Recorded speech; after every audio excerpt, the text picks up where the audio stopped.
Ooh, what's up, Internet? My name's David Webb. I'm Ariel Edwards. We get nerdy nightly. And we thought we'd share it with you.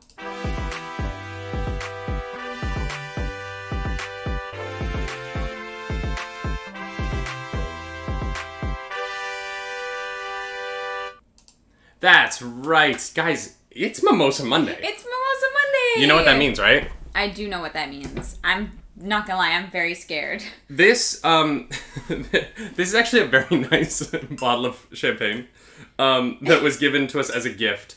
Like a wedding / housewarming gift. No, this was our wedding gift. Yeah, from my uncle. Yeah. I don't know anything about champagne, so it could be very good, and I just wouldn't know. But thank you. For my brothers, this is from Uncle Tom, who isn't actually our uncle, but we call him Uncle Tom because we love the guy. So we're gonna get drunk on stream. Yeah. Because we have a big announcement at the end of the show, y'all. So stick around for that. It's gonna be fun. We're very excited. Oh my god, I'm scared. Gets helmet ready for Gorgon Muddles. Oh, Muddles, I love you. All right, here we go. Bet. What's the bet, King Brent? What's the bet? It's too late now. Jesus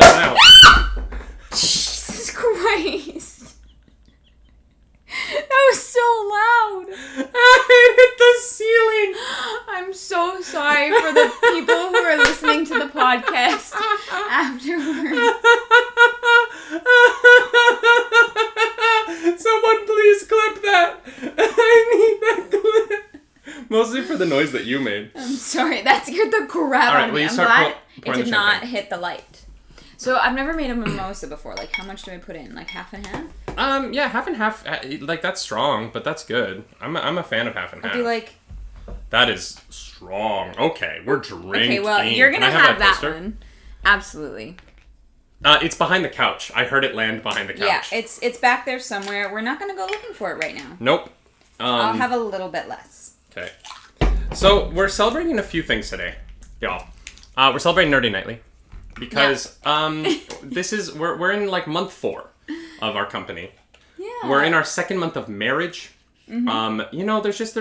there's good shit going in the world right now. Yeah. And we wanted to share that with you. Also, we have an announcement. We thought we'd make something out of this. Stick around after the show because we will be doing the newlywed game. Yes. With friends. So you guys can watch and see how well we know each other after getting married as fast as we did. Yeah, courtesy of Fred. Thank you for sending that to us. We're very excited to play. Oh, dear. And here we go. As you can see, we have our Mandalorian glasses ready because we are obsessed with the Mandalorian. Cheers. Cheers. This is the way. This is the way. Oh, that's strong. Oh. This is really good. This is really good. Y'all, we're going to get litty. Cheers, friends. The funniest part of this whole video to me is that I have a Rey Skywalker Band-Aid on my hand.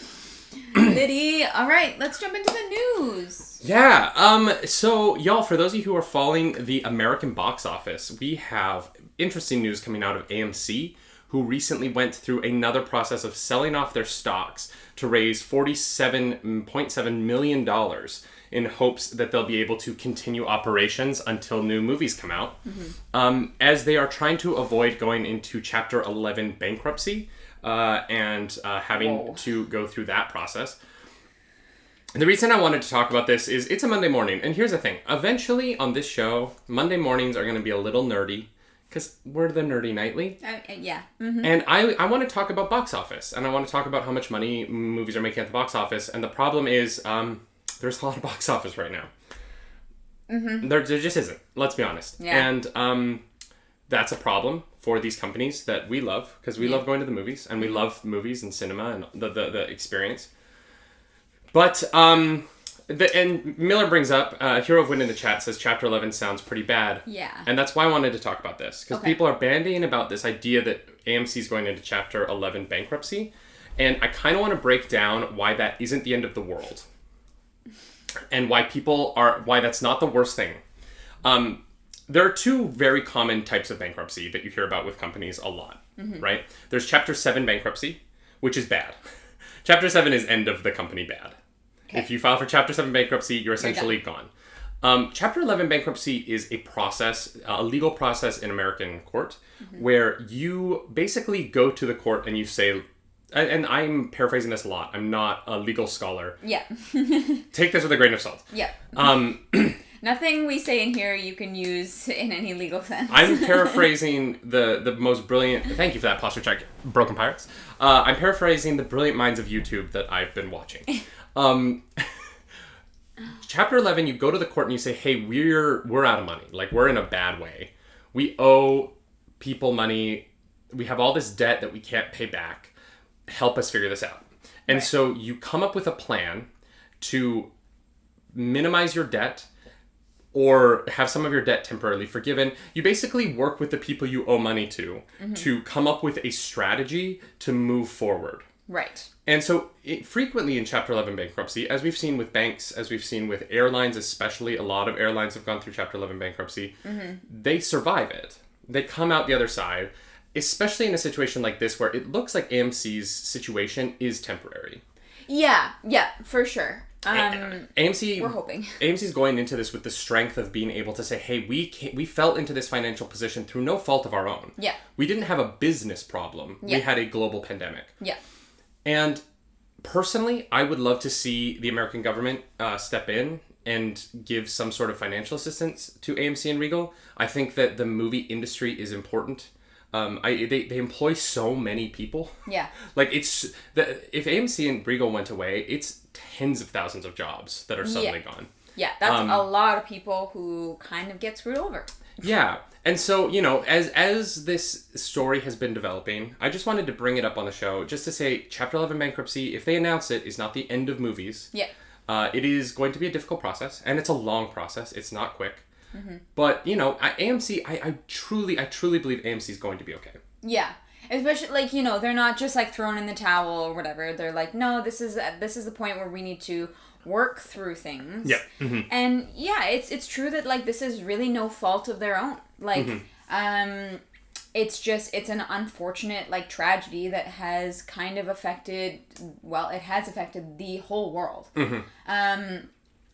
So, I guess we'll just, I don't know,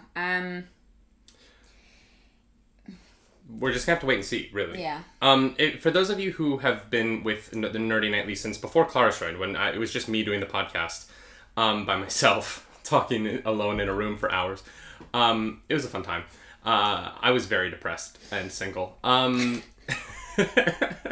AMC is my favorite movie company, mostly because of A-List Plus. On that show, I constantly talked a lot about how A-List Plus was the best way to go to the movies. And I was such a proud member of that little community of people who go see the movies a lot. And AMC made that possible. AMC in New York made it possible for me to see a lot of foreign films that I just never would have been able to see. Like Nietzsche, this animated film from China. Oh my gosh. Hey, Raven! Good morning! But he's gay. He's gay. He's blind. I can't believe how old that clip is. You can tell from how, grainy it is that it's ancient. Anyways, you... Thank you for the biddies, Raven. Cheers to you. This is the way. Cheers to you. You were saying... So it's just, it's interesting to look at this situation and see this company that, I really love. I was a... After the break, we're going to interview Eric Weihenmayer. What's up, Daddy Ham Candle? Thank you for the biddies. Thank you for we the appreciate biddies. that. This company that I love, I worked in a movie theater. Yeah. I did. I worked in a movie theater for 3.5 years in high school. And it was, we need these kind of jobs to exist. Yeah. These entry-level first jobs where people learn how to have a work ethic, how to have a boss, how to be a boss. Well, yeah, I was a manager and a team leader, and I got a lot of skills out of that. Yeah, 100%. And when I was applying for colleges, that movie theater job on my resume really, really helped. Being like, I was a team leader, I ran this place. And it just I really loved that. I really did. Yeah. And yeah, movie theaters going away affects everyone on all scales. You know what I mean? This, I'm really glad that they are committed to working this through. Because losing movie theaters would be a huge blow. Yeah. and yeah, like you said, like you got so much experience from Yeah. that like very first job that you had, because the nice, like, you know, movie theaters in that sense are like working there, most people could probably learn to do it, you know what I mean? They give you the training and you're able to do it, and that's great experience for people to learn and grow as people, and and in this is why I don't drink carbonation. It's the burp stream, y'all. I can't do it. Matt and Justin in the chat, they know that I usually stir the carbonation out of my drinks, but I don't have a straw, and so This is gonna I'm be just so gonna fun. keep burping. I'm so sorry. Fanta, good morning. Mimosa Mondays, friends. Cheers. So here's, yeah, no, exactly what you're saying. I definitely want, I want the movie industry to survive. And, you know, when I really think about, like, the movies, to me, the movies are so many things. Yeah. They're that first job for me. There's so many That first first dates. So many first dates, you know? Like, Yeah. there's just so many experiences that are, the movies have become a real social location in Western culture. Yeah. And, Absolutely. yeah, I don't know. Yeah, to see these companies struggling really, really makes me sad. Everything struggling makes me sad, obviously. It's not just this. But, but it's, you know, having said that, I also just think they're going to be okay. I think that AMC is doing things the way they have to right now. Yeah. Not the way they want to.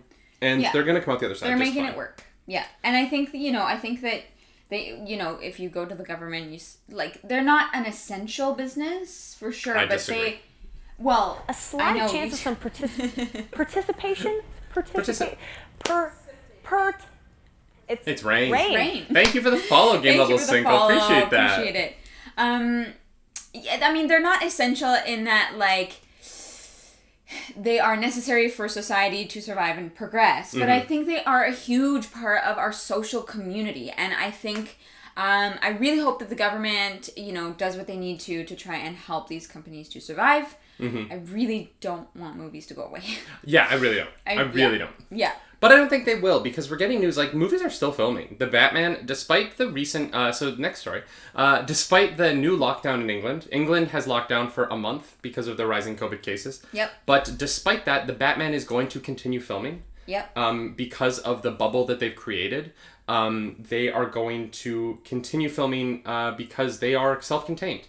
And they have proven through whatever documents that in light of Robert Pattinson's COVID treatment, I think that they hunkered down and they like closed their bubble even more than it already was. Great. That's great to hear. And so I guess they have gotten they've proven that they are not a danger to the community and are going to be given permission to keep going. Hopefully the Batman stays on track for its release next year. Yes. Hopefully. That is really good news. Excuse me. Robert Pattinson Robert Pattinson getting COVID was obviously awful, but I am glad that it is being taken seriously in a way that, you know, they were able to prove that they deserve to continue filming and keep going. I can't. Yeah, it's interesting, right? Because, you know, there is a thing where there are all these film productions going on. And you have to ask, like, are they valuable or are they dangerous? And yes, Robert Pattinson got COVID.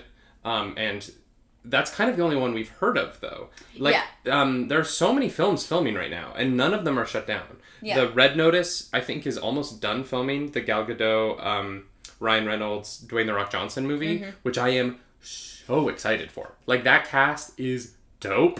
They had no problems. Tom Holland managed to finish the Uncharted movie and start Spider-Man with no problems. So, like, people are making content. The Songbird trailer that we watched on Friday, I mean, we talked about whether it was questionable for the content to be made. Yeah. But the movie was made without any positive tests. Yeah. And so, like, it proves that this can be done. Yeah. You know, we have to be careful. Also, they're debating in the chat. It's been 4 times so far, guys. I'm just throwing that out there. She's talking about her burps audio. This is good news. Because it proves that it proves that this can be done. You know, obviously there was like 1 or 2 like mishaps or whatever it was. But like this is a good sign for people moving forward and for industries to continue to create. And this is my favorite thing we've ever done. Oh my god, this is so great. Keep drinking, babe.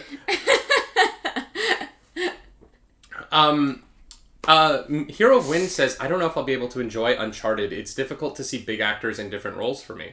So you're saying that because it's Tom Holland, you're going to have a hard time seeing him as Nathan Drake Miller. And that is, I get it. Yeah, if it's already iconic in that sense, cheers models. Cheers models? It is tough. It's like, I'm trying to think of a good example. I don't know. Well, for me, like, could you imagine if they had to like recast? Cheers, thank you, Dagon. Could you imagine if they had to like recast Gandalf for The Hobbit or something like that? Yeah. You know, like it would just it's a big change. Like like I completely understand that weird.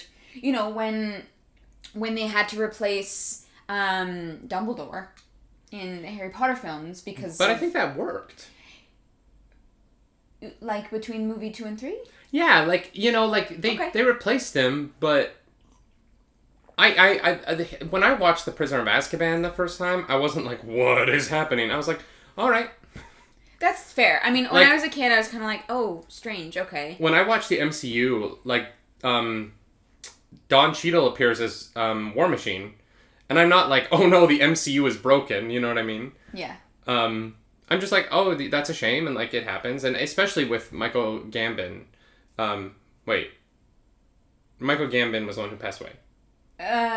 Or Richard Harris. Richard Harris passed away and was replaced with Michael Gambon. Yeah. When I think about Richard Harris, I'm you know, that's a tragedy. It's really sad to lose an actor like that, and for sure. I'm not saying like I'm okay with it. I'm just saying that for the film, when films have to recast, it happens, and you know, it's just reality of it. And I think Cappy Archer makes a good point. It works because Dumbledore took a tonal shift in Prisoner of Azkaban, and did he ever? Well, did he ever? But Harry Potter, did you put your name in the Goblet of Fire? First of all, that's the Goblet of Fire. That's not Prisoner of No, Azkaban. I know. But it's my favorite meme. Shit.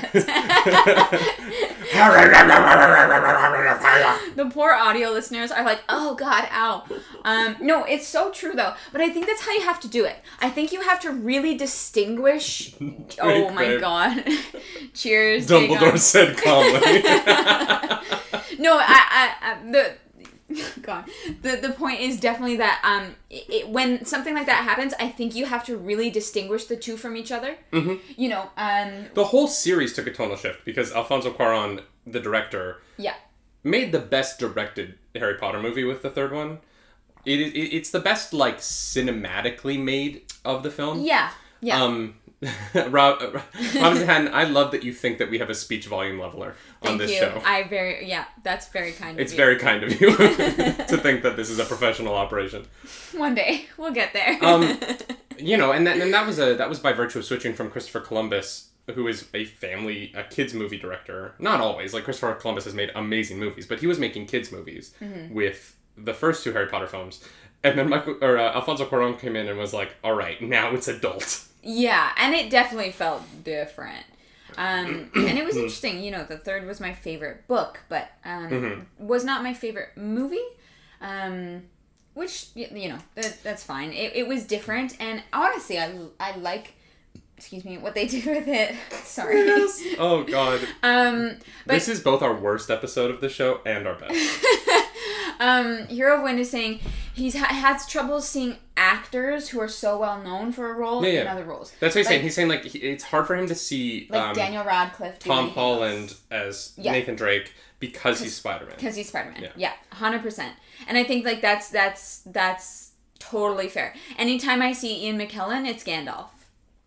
Really, that one's different to me because he looks so different as Gandalf. It's his voice. Ian McKellen to me is Magneto. That's fair. It's just his voice. He has this slight little lisp, and his voice is so distinct. I can't like not picture the big beard and pointy hat. You know? To me, like because he was Magneto for so much longer, Like he started being Magneto in 2000 and continued to play Magneto until 2000 and when was Days of Future Past? 2018? Was it that? Was it 2 years ago? No, it can't be. Excuse me. 4 years ago? 2016 maybe? Mm-hmm. And then Apocalypse was 2008? I don't know. Yeah, he's always going to be Magneto just because, like, he was Magneto my whole life. He was Gandalf for a couple of years. Yeah. But, like, he was Magneto for, it's the same with Hugh Jackman. Like, Hugh Jackman was the Wolverine for, like, 19 years. Yeah. Of real world time. Seeing him in Les Mis was so weird. I was like, Wolverine? I was like, really? That's a choice? But that's a whole other... The Les Mis is a whole other conversation we really don't need to have. We want this to be a fun podcast. Sensui says, I know another example being Game of Thrones. The character of Dario Naharis switched actors from season 3 to 4, and I was completely thrown off at first. Yeah. That one is especially weird because Dario Naharis wasn't like established really well in season 3 as a character. He was like there for like 30 seconds. Because he's not important. Like, why would you give him more to do? There was nothing for him to do. But it is funny to be like, and this is the same person that you don't remember from last season. Well, because there's so many people in Game of Thrones that you're like, I'm sorry, who? What was your name again? That is the thing. It's different for me in a television show than it is in movies. Mm-hmm. In movies, it's so much easier for me to forgive. Like, between films, I don't mind. Yeah. Because the film, to me, if it's a good movie, it lives within its franchise, but it also lives on its own. Mm-hmm. And that's what the MCU has actually done really well to me, is they're so interconnected, but the majority of the MCU films are really, really enjoyable individual experiences. Yeah. Except for, like, there's a few that aren't. Iron Man 2 kind of doesn't really work outside of being a setup for the MCU. Mm-hmm. Infinity War, to me, is kind of, is less enjoyable without Endgame. Yeah. I like the two of them together. I don't really like them as much separated, just because they are one story, really. And Endgame without Infinity War isn't as satisfying. Yeah. You really... Because, like, spoilers for Endgame. I'm assuming everyone's seen it. Like, everyone on Earth saw that freaking movie. Yeah. When they kill Thanos at the beginning of the movie. Mm-hmm. In Endgame, that moment is so... If you were to watch that movie on its own, that moment has nothing in it. Yeah, you're like, what? Whereas if you go... Because I've done it a few times. Watching Infinity War into Endgame, when Thor cuts off Thanos' head... It is so emotionally satisfying following the events of Infinity War in a way that is just like, I love it. I love Endgame so much. That would be a fun one for me to do, because I don't like Infinity War as much, but I would love to watch them going into each other and like end strong. You know what I mean? They are a story, for sure. Wow. Rebel Trooper in the chat says Thanos did nothing wrong, and now I'm worried. Yeah. For my health and safety. Slightly concerned. Rebel went from, like, making emotes for the channel, being, like, a beacon of good, to being the villain? Yeah, wow. All right, Rebel. I see where this is going. I always thought that Scanny was going to be the villain on this channel, but now it looks like Rebel Trooper is. Yeah, he's gunning for that title. Yeah, weird. Spoilers. Weird to see. You hate to see it, friends. I know. What was that meme that I saw today? It was like, you live long enough... No, wait. Cheers, Daygon. What is it? What's that quote? Like, you either die a hero or live long enough to see yourself become the villain. Sherlock Holmes. What? Or live long enough to see yourself become Sherlock Holmes. Robert Downey Jr., Benedict Cumberbatch, and Henry Cavill have all been Sherlock Holmes now. Oh, okay. I was saying, like, the problem with that is that Benedict Cumberbatch was Sherlock Holmes first, and then became the hero. It's fine. It made me laugh, okay? Alright. We've gone so far afield on this topic. Yeah, what were we talking about? We're talking about movies. Guys, drinking and doing a show at the same time is weird. Yeah. Yes, it is. We have some really interesting news today that you found. I found this news, yes. Game a little single, thank you. I'm glad I'm not the only one who's seen that meme. I found some news today as I was perusing the Twitter sphere. Mm-hmm. Twitterverse, whatever the people call it. So Kanye West gifted Kim Kardashian for her Okay, all right. I see what we're doing. For her 40th birthday, Kanye gifted her a hologram of her father, who is deceased. And I watched the video of it, and it's wild. It's so weird. It looks real. It looks real. It's so touching. He like sings. He sings and dances in it, like, you know, he's like a human being in it, and it's it was so weird to watch. Thank you, King Brent. Yeah, 10. That was 2. Rebel got it right. Yeah, it's interesting, right? Because like the future is now. We saw a hologram recently, and I don't want to say where because it is kind of a spoiler for something nerdy and fun. But true, yeah, we don't want to spoil that. We saw a hologram in real life. Yes, we did. With our own eyes. Yeah. That stopped me in my tracks. It was bizarre to see it. It was so real, and it was one of those things where I, for a moment, genuinely thought that something was wrong with the world. Yeah. Does that make sense? Like, my brain... You're like, that's not on a TV screen. That's not a video that I'm watching. That is a literal hologram. And it was. Yeah, and it's light in air. And I was like walking, like I was trying to get another angle on it because I was just trying to understand what was happening. Yeah. And I couldn't, and my brain couldn't process the hologram. Yeah. It really, really, really broke my brain. Yeah. And I it was such a cool experience. Yeah. We were blown away. And so to see this video of this hologram, it's so lifelike. You know, and if you know the person well enough, it can truly become them. You know, like they can emulate that personality. And it's weird. It's weird. And on top of that, it immediately raised this sort of weird question of should we make holograms? And it's a question we've been asking because, you know, there was the Michael Jackson hologram that performed at, I think, like Coachella. I think Tupac's been made into a hologram that has performed. K-pop has been using holograms. Wow. The thing is, K-pop used holograms of either living people or completely fictional humans that they created, right? And so my question is, and the question of a lot of like ethicists, I think that's what they're called, philosophers, is should we be making holograms of dead people? Yeah, from a moral standpoint. It feels kind of like a Black Mirror episode. Yeah. You know, the one with Bill Weasley in it? Yeah. Where, it's her dead partner that she then lives with and in a way becomes obsessed with, you know, like, and obviously Black Mirror takes a very dark take on a lot of things. And, yeah, you know, it's hard for me because I can really see both sides of this. I can see the side where this could be dangerous and potentially damaging to people's mental health if taken in a certain way.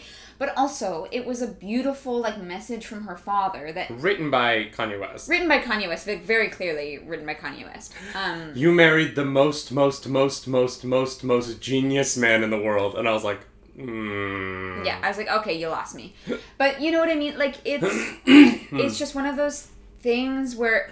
you know, that could be really beautiful for somebody. Yeah. And perhaps if you didn't get to say goodbye to a loved one, it might actually be very beneficial and or therapeutic. But then again, I am not a psychologist. I really actually don't know.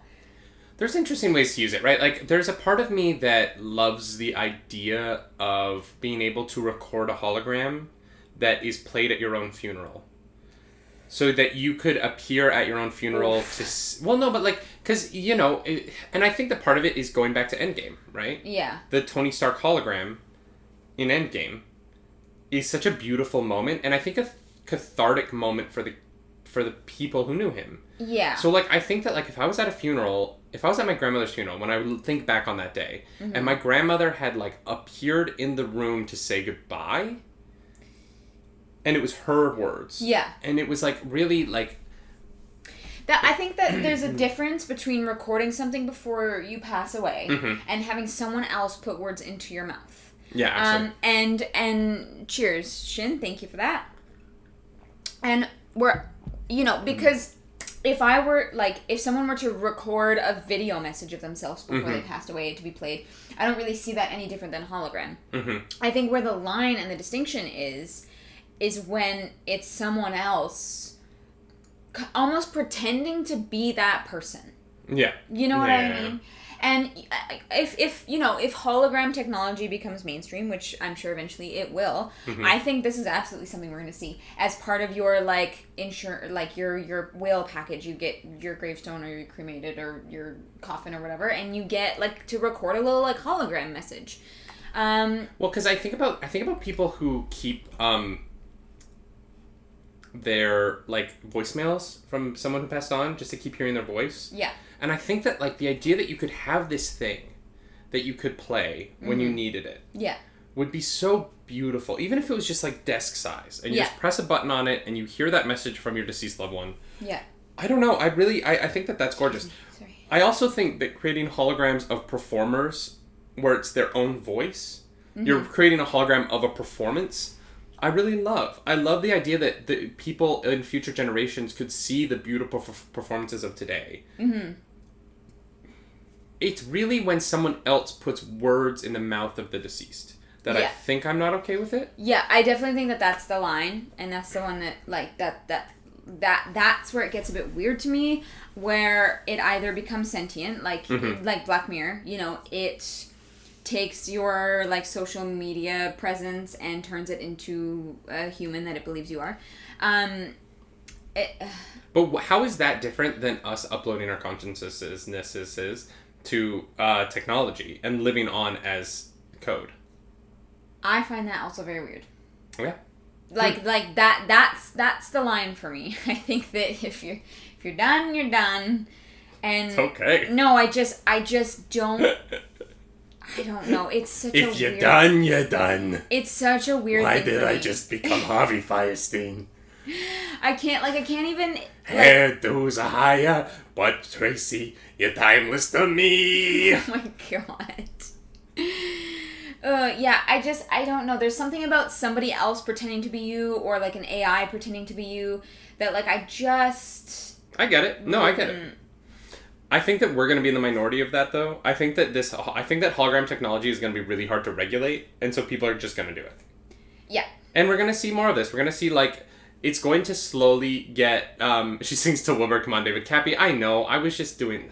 David likes to replay, not get lyrics correct. I like to paraphrase. Yeah. I like to make it my own, okay? I like to put my artistry into it. Thank you for that. For the Empire, Daygon. This is bad. At that point, you're dating an algorithm. That's funny, Miller. Yeah? But aren't we all algorithms at the end of the day? Because aren't our brains just sending electrical signals back and forth across, an algorithm? Truly. I mean... There are people out there who are like, no, there's a soul. And I'm like, okay. I don't know. I don't have an answer to that. Daygon, getting us drunk.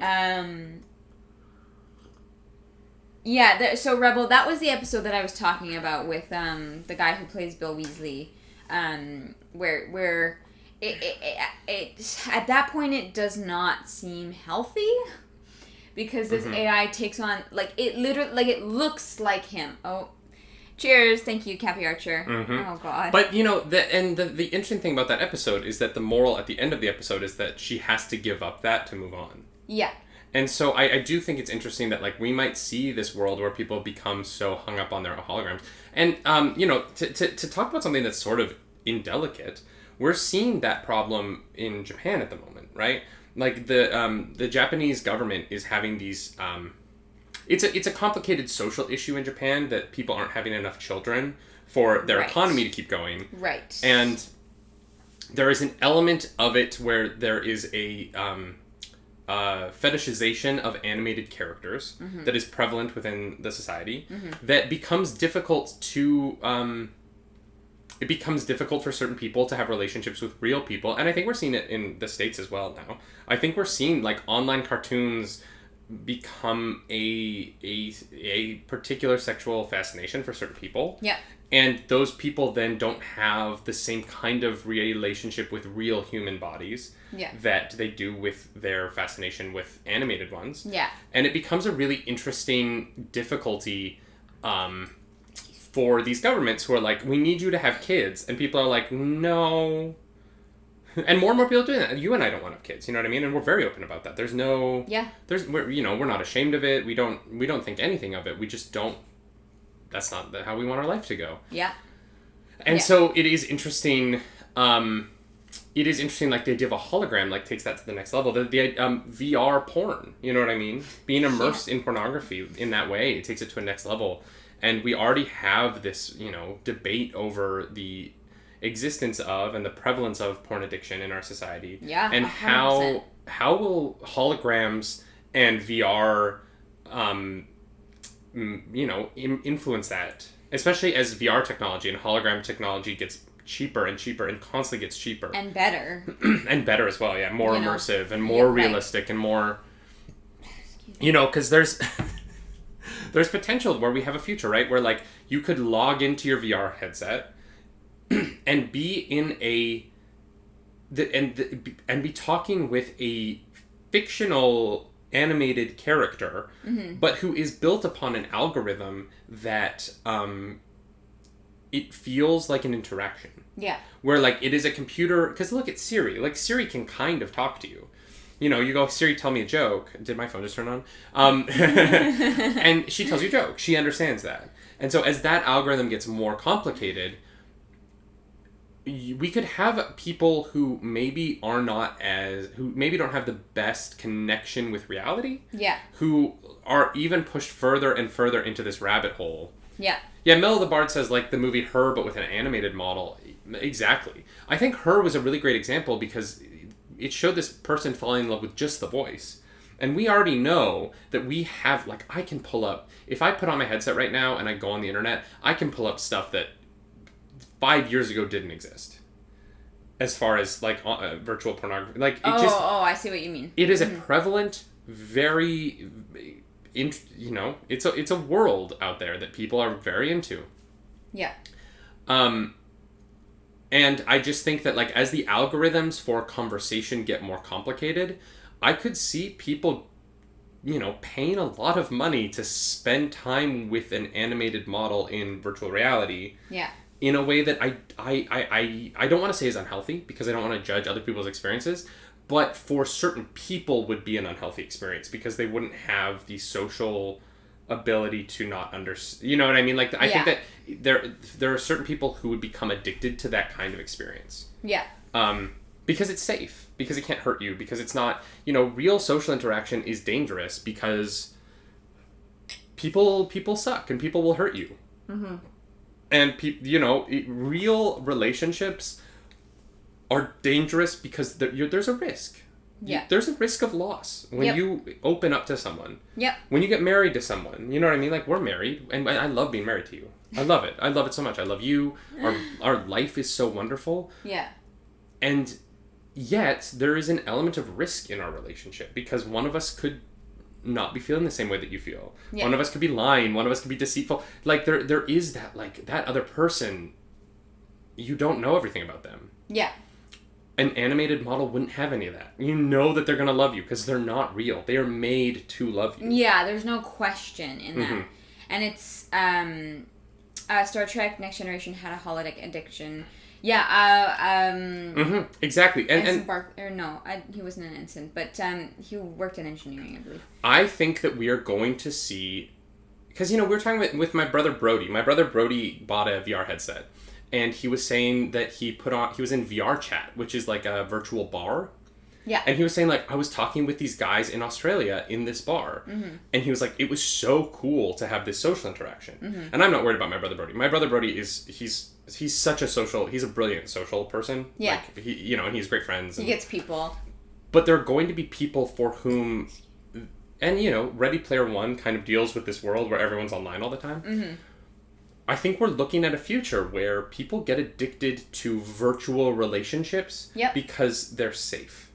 Yeah, I mean, here's the thing, though. There is the difference between the people in your lives being actual people just across the world and in virtual reality, as opposed to being algorithms or a computer or an AI that is programmed to think like a person.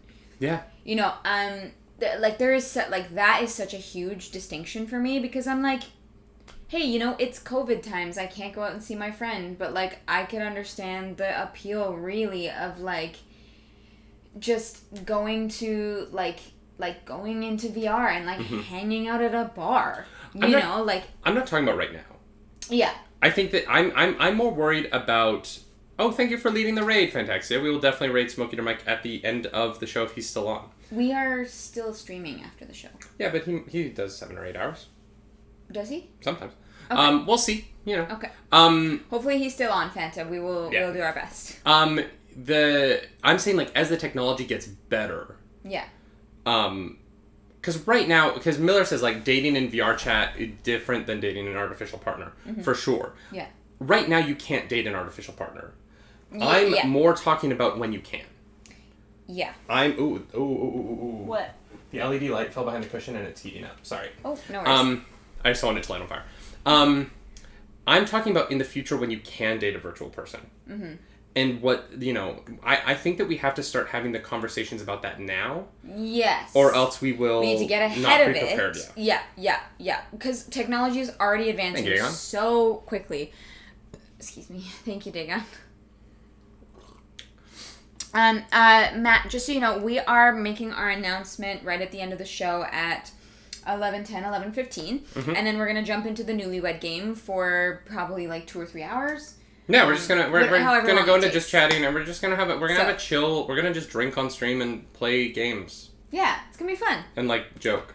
Yeah, I didn't expect to have so serious of a conversation, but I think it's really an important one to have, because, like you said, we need to get ahead of it. Mm-hmm. You know, and I think that we really need to talk about it before it really becomes a mainstream thing. Well, I think it's funny that this like serious conversation about the future of technology is coming from a story about Kim Kardashian and Kanye West's birthday gift to Kim Kardashian. Yeah. You know what I mean? Like, it is interesting that rich people have access to the things that we can't even dream of, in a way. Yeah. And so, yeah, like if I wanted to get a hologram, I would be in debt for 100 years, probably. Like that's generous. I love that you think that in 100 years you could make what it would cost to buy a hologram. Hey, I'm talented. You are talented. Those spicy photos on the Patreon, you know, we just need to take a few more of those and we'll be good to go. To a degree, is it really bad? The world kind of has enough people. Here's the problem with that, Miller. Okay, so now we're getting into economic theory. The problem with slowing birth rates is that the economies of the world right now are based upon growth. And the number of people we already have. So you need the population to grow in order to maintain the economy. And so when Japan's government is saying like, hey, based on our birth figures, our population is not going to be able to keep up with our economy at this point in history, they are looking like 25 years down the line, who is going to be working jobs and how are these things going to be maintained? Obviously, there's a part of these stories that are a little nebulous because so many jobs are becoming automated that we might be at a place in the next 10, 15 years where we actually don't have jobs for people to do. Yeah. And so it's a difficult balance. And you know, McKinley, my brother, says the economy more important than keeping our environment and ecosystem stable. And I hear what you're saying. I'm not saying that this is my point of view. I'm saying like the point of view of the Japanese government in relation to its economy is this. I personally think that like we should start having fewer kids because jobs are going to be automated. Like we need fewer people on the planet, just across the board, right? Yeah. But our governments can't look at it that way because the government can't assume that people are going to be willing to have fewer children. And the government can't assume that technology is going to change. The government can't assume those things or else they fall behind and then they lose their status as a world power. And so like their perspective is we have to maintain the status quo of right now. Yeah. It all goes back. There was a study done. I can't remember who it was by. I'm so sorry. And they kind of figured out that human beings conceptually can't really see further than 7 years into the future. And that all economic policy, all political policy, everything that we do seems to hit a wall at 7 years from now. And it's why there's a lot of people who really struggle with climate change theories that I would say are close to fact, but because of scientific theory, we still call them theories, because we're responsible scientists.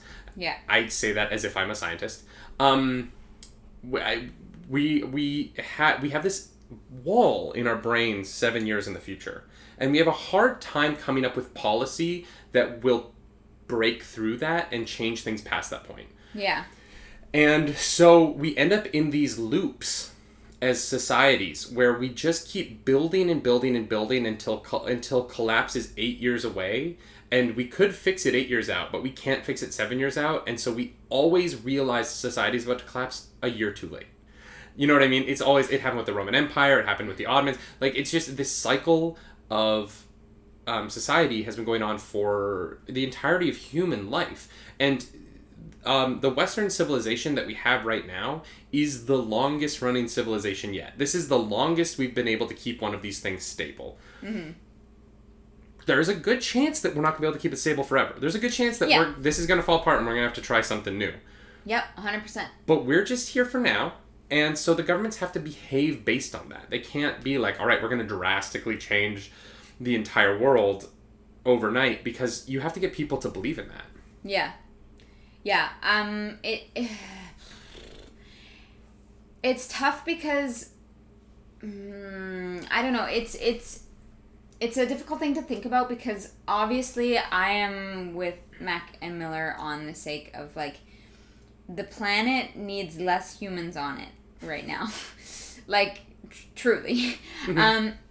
But yeah, there is that other side. Like, our society, our economy, so much of what we are as humanity is built on this idea of growth. Mm-hmm. So how the hell is that going to continue on? You can't have endless growth. Yeah. There's a limit. There has to be a limit, and the limit is when the zombies come. Yeah, exactly. That's why we have a bow and arrow and a sword. Yeah. So if you want to be part of our zombie apocalypse team, just tweet at us at Nerdy Nightly, and we'll reserve you a spot. We'll start stocking up now, because who knows? I've always wanted a zombie apocalypse show where the characters start in, like, the southern United States and they drive north and it's hell. It's just awful. And then they get to Canada and everything's, like, fine, weirdly. Yeah. And they're like, how is everything fine here? And it's because the zombies they just freeze to death in winter every year. Yeah. That would be amazing. All right, y'all. Before we get out of here, we promised Daygon that we would, we're going to watch the trailer for the new game, Vampire Battle Royale, I think it's called. Ooh, and then we have our announcement. So let's watch this trailer, let's talk about it, and then we're going to make an announcement, and we're going to get out of here. And by get out of here, I mean we're going to play the Newlywed Game. Let's, where is the, there it is. Boom. Are you ready, kids? Aye, Captain. Ooh.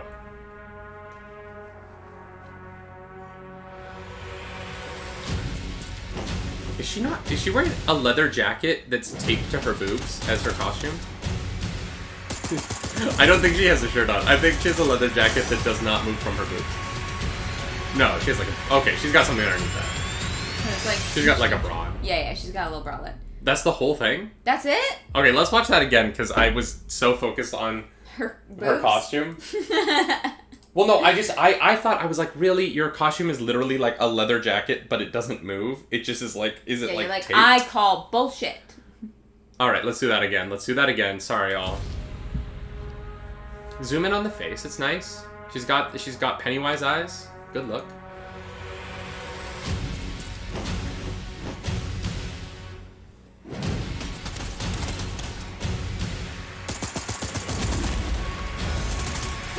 Oh, okay.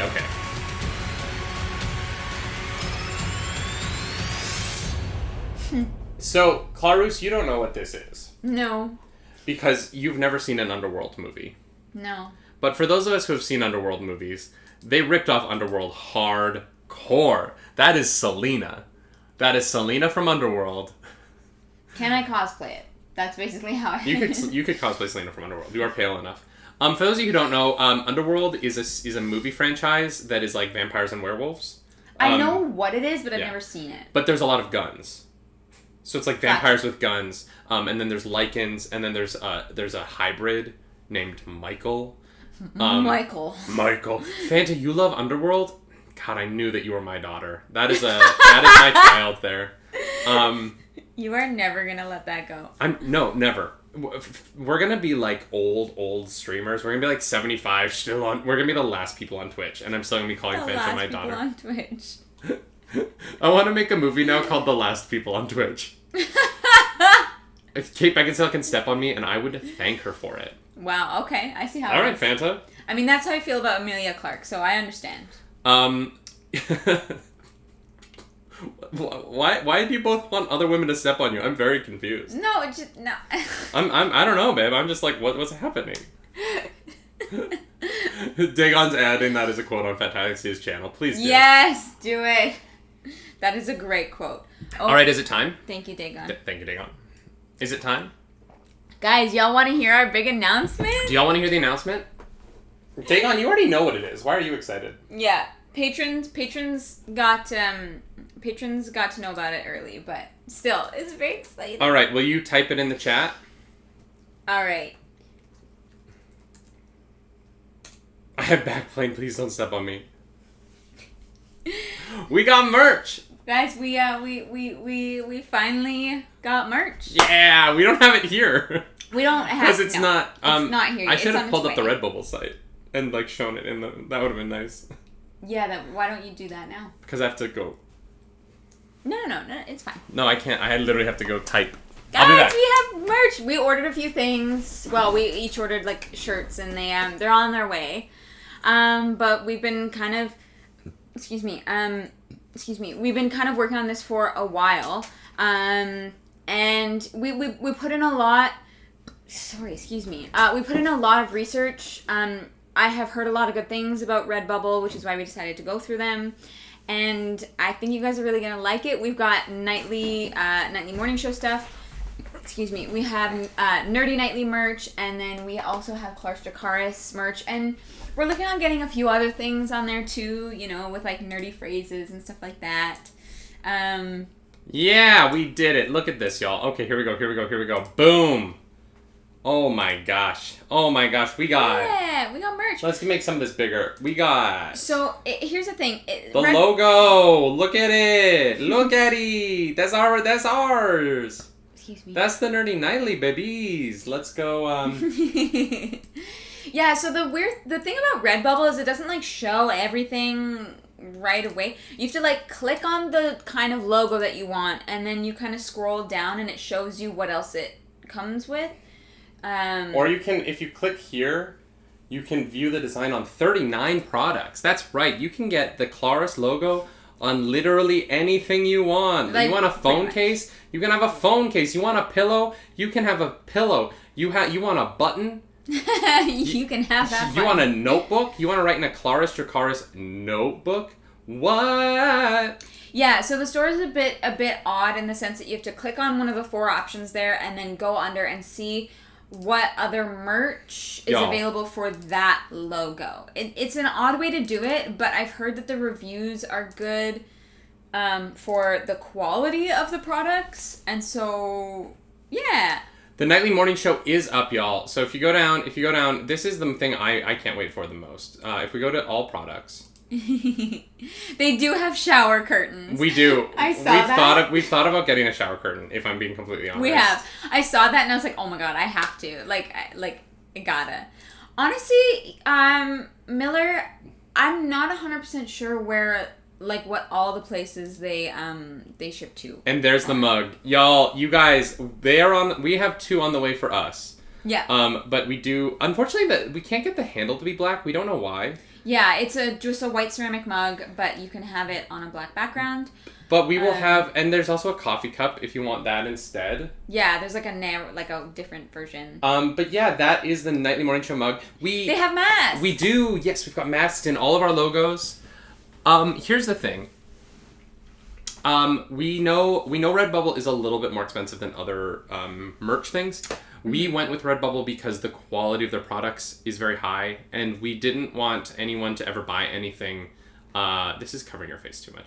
We didn't want anyone to buy anything from our merch store that they wouldn't like. So the quality, we've been told, is really excellent. Yeah, we've heard good things. And so we hope that you guys enjoy this. We're so grateful to everyone who has supported in any way. And there's no pressure to support financially. We make free content. We make Twitch content, YouTube content, podcasts. We don't put anything out that costs anything except for the stuff that's behind our Patreon paywall. Yeah.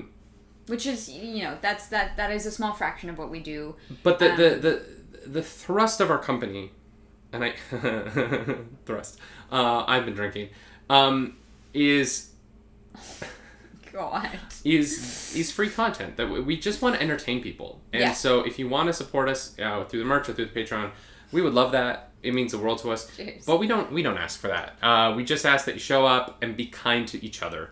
Because really, at the end of the day, Nerdy Nightly is about creating a space where we love the stuff that we love, and we love it the way that we want to love it, and we love it together. And that's all. Cheers. The Archmages of Alabaster. It's coming, ham and taters. Mm-hmm. Oh, we got another one. Oh my God, okay. Jesus.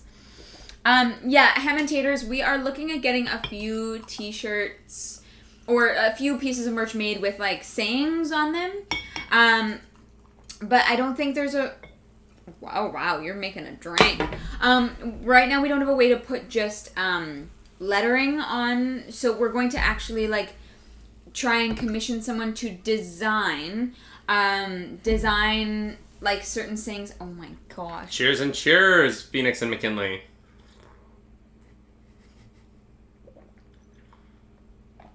Oh, Jesus. Yeah.